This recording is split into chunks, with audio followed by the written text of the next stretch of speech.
बच्चों नमस्कार, शिवाजी की पाठशाला में आपका स्वागत है। बच्चों आज मैं आपको कक्षा 8 की रेनबो के लेसन नंबर 5 प्ले थिंग्स एक पोएम है जो रविंद्रनाथ टैगोर जी के द्वारा लिखी गई है, उसके कॉम्प्रिहेंशन क्वेश्चंस करवाने जा रहा हूं बच्चों। इससे पहले मैंने आपको उसका हिंदी अनुवाद करवा दिया था।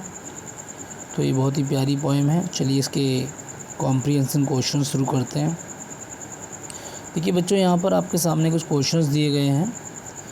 Answer the following questions. ठीक है, तो पहला क्वेश्चन है where was the child sitting. इसको थोड़ा बड़ा कर लेते हैं हम लोग। First question is where was the child sitting. बच्चा कहाँ बैठा था। तो देखिए बच्चों, इसका आंसर बड़ा आसान है लिखना। इसको हम जो पोएम है उसी से इसका आंसर बना सकते हैं। देखिए किस प्रकार से बनाया जाएगा। इसका आंसर बड़ा इजी है। The child was sitting outside in the dust. ठीक है, तो इसको हम इस प्रकार से यहाँ पर देखिए, यहाँ पर ये रहा चाइल्ड। देखिए यहाँ पे आप देख भी सकते हैं चाइल्ड, देखिए बाहर डस्ट में बैठ के खेल रहा है। यहाँ पे he was sitting here outside in the dust and playing with the twigs. ठीक है, तो इस प्रकार से आप इसको देख सकते हैं। तो यहाँ पर आंसर क्या होगा, द चाइल्ड वाज। ये सब काट दीजिए आप और आर भी काट दीजिए। तो यहाँ पे लिख दीजिए was sitting in the dust. ठीक है, दिस और यहाँ पे फुल स्टॉप लगा दीजिए। द चाइल्ड, यहाँ पे द लगा दीजिए, THE द, और चाइल्ड का C स्मॉल हो जाएगा बच्चों। ठीक है, चाइल्ड का C क्या हो जाएगा, स्मॉल। तो the child was sitting outside. आप सिटिंग के बाद चाहें तो आउटसाइड भी लगा सकते हैं, OUTSIDE। तो आंसर क्या हो जाएगा, द चाइल्ड, इसको नहीं लिखना है आपने, the child was sitting outside in the dust. ये इसका आंसर हो जाएगा। नेक्स्ट देखिए बच्चों, आपको कुछ लिखना है। मैं चाहता तो इसको आपको बिल्कुल एग्जैक्टली लिखकर कॉपी पे दिखा सकता हूँ, लेकिन मैं आपको बता रहा हूँ किस प्रकार से आंसर्स को बनाया जाता है बच्चों। किस प्रकार से पोएम को पढ़ा जाता है, लेसन को पढ़ा जाता है, लेसन को पढ़ने के बाद उसके आंसर्स को लिखा जाता है। ये लिखने की कला हमारे अंदर आनी चाहिए। What is child playing with. अब चाइल्ड किसके साथ खेल रहा था, किस चीज़ के साथ खेल रहा था। तो देखिए यहाँ पर भी हम आंसर बना सकते हैं, the child is playing with. इसमें आंसर कैसे बनेगा, ये द चाइल्ड आएगा, फिर इज यहाँ आ जाएगा। तो द का THE है, तो द ये जो कैपिटल हो जाएगा। इस तरह से टी क्या हो जाएगा, कैपिटल हो जाएगा। तो the child is playing with, किसके साथ खेल रहा था। इसके बाद क्या आंसर लिखना है आपको, क्वेश्चन मार्क हटा देना है। Child is playing with broken, BROCKEN, यानी BROKEN। ये आप थोड़ा सा इसको करेक्ट कर लेंगे, BROKEN, ब्रोकन। टूटी हुई लकड़ियाँ थी ना, और ट्विग्स लिख दो, ब्रोकन ट्विग्स के साथ खेल रहा था, टूटी हुई लकड़ियों के साथ, टहनियों के साथ खेल रहा था। ठीक है, तो the child is playing with broken twigs. तो चाइल्ड जो है, बच्चा जो है, इज लगा हुआ है इसलिए है हो जाएगा, वाज लगा होता तो था हो जाता बच्चों। तो इसीलिए हम इसको कैसे लिखेंगे, the child is playing with broken twigs, यानी बच्चा टूटी हुई लकड़ियों के साथ खेल रहा है। ठीक है, what activities was poet busy in. किन क्रियाकलापों में या कौन से क्रियाकलापों में पोएट यानी कवि व्यस्त था। बिजी मतलब व्यस्त था, क्या करता कवि। अब देखिए इसमें भी आंसर बनाना बड़ा आसान है। कैसे बनाएंगे, देखिए इसको कैसे बनाते हैं। यहाँ पे लिखना है द पोएट, और यहाँ पे आ जाएगा वाज, पोएट की वाज, द पोएट, और द ये कट जाएगा पूरा, और ये हो जाएगा कैपिटल में। ठीक है, the poet was busy in adding जोड़ रहा था, क्या जोड़ रहा था? एडिंग संख्याओं को, फिगर्स को, एडिंग अप नंबर्स या figures.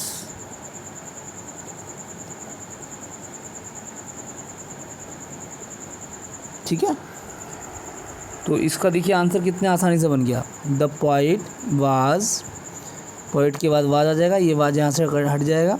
Poet was busy in adding up figures, figures को यानी संख्याओं को जोड़ने में वो व्यस्त था। इस प्रकार से ये आंसर हो गया आपका। देखिए यहाँ से भी आपको देख सकते हैं पोइट बिजी किस में था।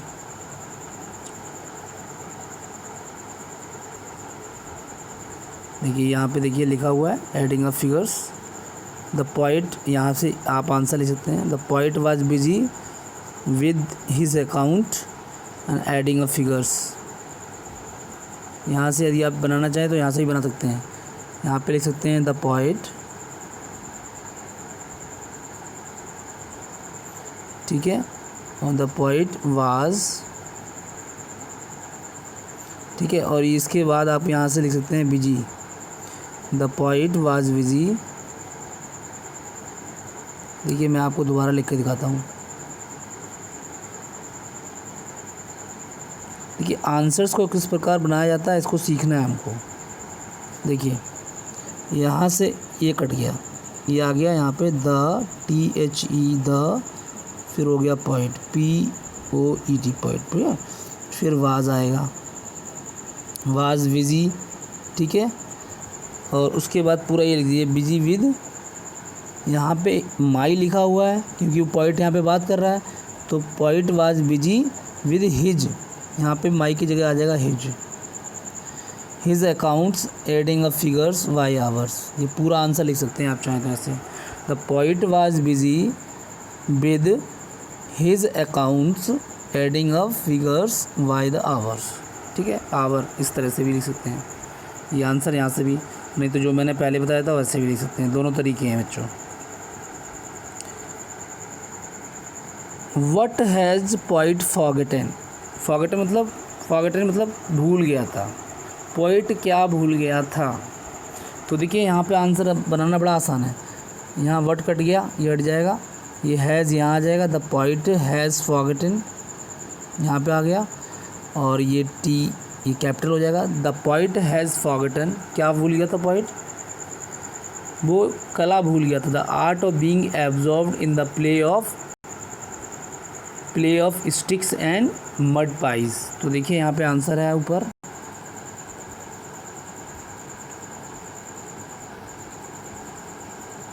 ये देखिए आया है किसके लिए? पोइट के लिए। तो पोइट हैज़ हो जाएगा यहाँ पे, तो यहाँ पे ये कट जाएगा, तो क्या आएगा? द पोइट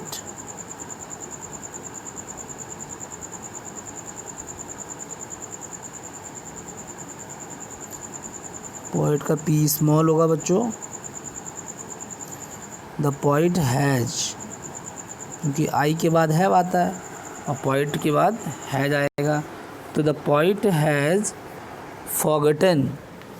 अब पूरा यहाँ से लिख देना है आप ये, the poet has forgotten the art of being absorbed. ये एब्जॉर्ब्ड का ए स्मॉल हो जाएगा, absorbed in sticks and mud pies, ये आंसर हो जाएगा इसका। तो देखिए किस प्रकार से आंसर्स को बनाते हैं, इसको मैं सिखा रहा हूँ आपको, और ऐसे ही आपको आंसर्स को बनाना है अपनी बुक से हेल्प से। ठीक है, नेक्स्ट देखिए,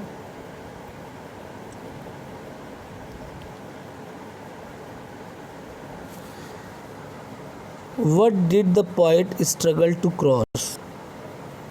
मतलब जो कवि है वो किसको पार करने में संघर्ष मतलब उसने किसको पार करने में संघर्ष किया, किस चीज़ को पार करने में संघर्ष कर रहा था वो। तो देखिए यहाँ से आंसर बन जाएगा,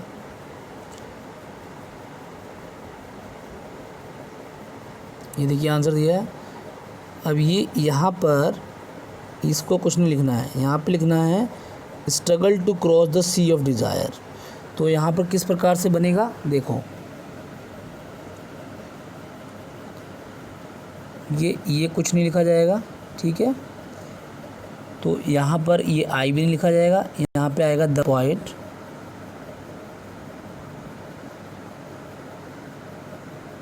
क्योंकि डिड था तो ये यहाँ पे क्या होगा, स्ट्रगल्ड हो जाएगा और यहाँ पे डी आ जाएगा बस। The poet struggled to cross the sea of desire, ये पूरा आंसर होगा। यहाँ फुल स्टॉप हो जाएगा और यहाँ पे टी स्मॉल हो जाएगा, बस THE हो जाएगा स्मॉल वाला, क्योंकि ये पूरा सेंटेंस इस तरह से बनेगा। द पोएट, ठीक है, पहले आएगा द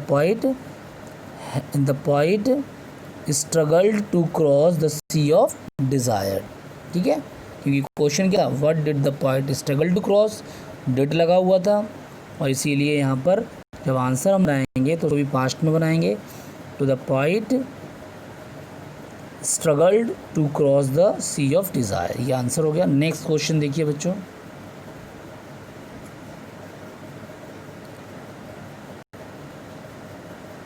देखिए इसमें एक फ्रेज़ दिया है सी ऑफ डिज़ायर, ये वर्ड्स का कम्बिनेशन है पूरा, कई वर्ड्स को मिलके एक फ्रेज़ बनता है।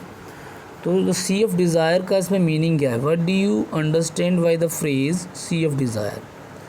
देखिए सी ऑफ डिज़ायर का मीनिंग यहाँ पे क्या है, इच्छाओं का समुद्र, जो कि कभी अंत नहीं होता इसका। मनुष्य की इच्छाओं का कभी अंत नहीं होता बच्चों, एक इच्छा पूरी होती है फिर दूसरी इच्छा। तो इसी तरह से यहाँ पर जो कवि है वो भी अपनी इच्छाओं के समुद्र की बात कर रहा है कि जो कभी भी ख़त्म नहीं होता।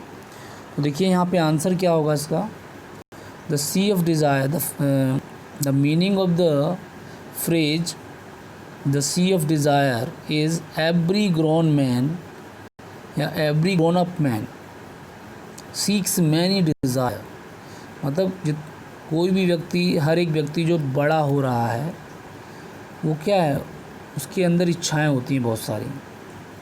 And keeps roaming on his weak boat, और वो अपनी कमज़ोर नाव पे इधर उधर घूमता रहता है, किस लिए, trying to fulfil all the desires that are never ending, अपनी उन सारी इच्छाओं को पूरा करने के लिए जो कि कभी भी ख़त्म होने वाली नहीं है। तो यहाँ पे सी ऑफ डिज़ायर का मतलब क्या हो गया, इस फ्रेज़ का मीनिंग क्या होगा बच्चों। देखिए इस फ्रेज़ का मीनिंग यदि हम इसमें ढूंढें तो इसमें मिलेगा नहीं हमें, क्योंकि ये सी ऑफ डिज़ायर का मतलब मैं आपको लिखता हूँ यहाँ पे इसका आंसर।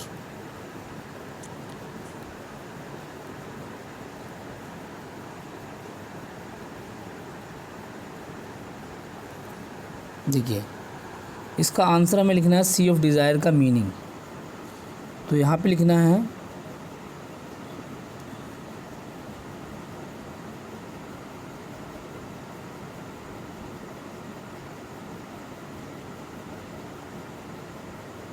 द मीनिंग ऑफ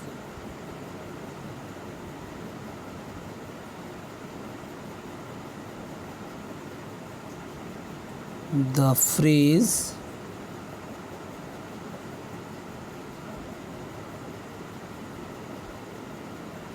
फ्रेजी है ना, ये को इन्वर्टेड कोमास में रखना है, the sea of desire,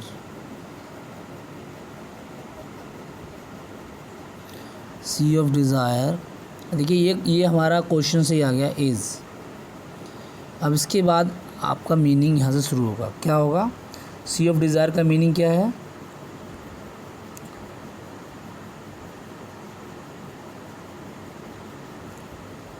every man, grown up man लिख सकते हैं यहाँ पे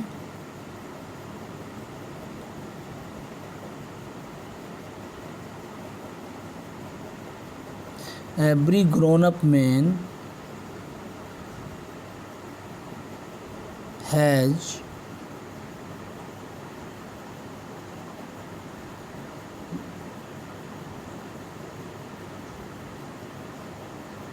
many desires, has many never ending desires। ये छोटा कर दिया मैंने बच्चों आपके लिए।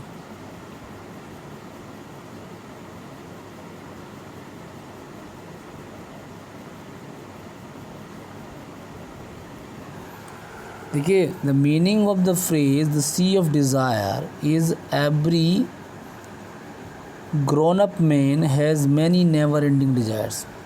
देखिए, इसका मीनिंग होगा कि हर एक जो व्यक्ति बढ़ रहा है उसके अंदर बहुत सारी ना ख़त्म होने वाली इच्छाएं हैं, नेवर एंडिंग डिज़ायर्स हैं।